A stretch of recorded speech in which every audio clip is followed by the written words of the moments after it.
දැනුම පියස නරඹන ඔබ සැමටම ආයුබෝවන්.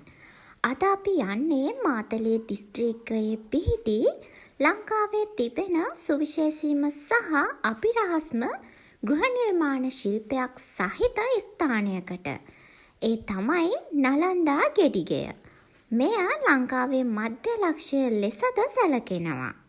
මාතලේ සිට දඹුල්ල දෙසට යන විට හමුවන නලන්දා ප්‍රදේශයේ තමයි මෙය පිහිටා තිබෙන්නේ. ක්‍රිස්තු වර්ෂ 8 වන සහ 10 වන සියවස් අතර කාලයේදී මෙය ඉදිකර ඇති බව ඉතිහාසඥයන් විශ්වාස කරනවා.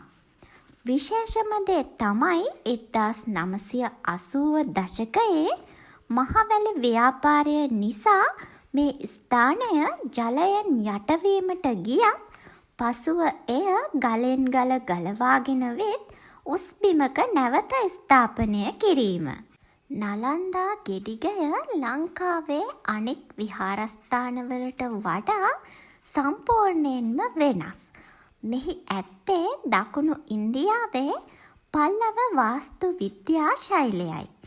මෙය සම්පූර්ණයෙන්ම ගලින් නිමවා තිබෙනවා.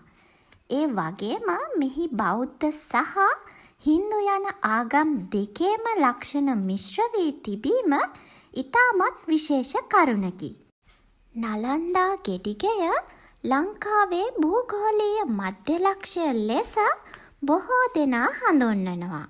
එමෙන්ම මෙහි ඇති ඇතැම් කැටයම් දෙස බලනකොට අතීතයේ ලංකාවේ පැවති මහායාන හෝ තන්ත්‍රයාන බුදුදහමේ බලපෑම මෙයට ලැබී ඇති බව විද්වතුන් පවසනවා. ලංකාවේ දක්නට ලැබෙන දුර්ලභ ගණයේ ලිංගික කැටයම් කිහිපයක්ද මෙහිදී දැක ගන්න පුළුවන්. අපේ හෙළ කලාකරුවාගේ විශ්මිත නිර්මාණයක් වන නලන්දා ගෙඩිගය කියන්නේ අනිවාර්යෙන්ම ඔබ නැරඹිය යුතු තැනක්.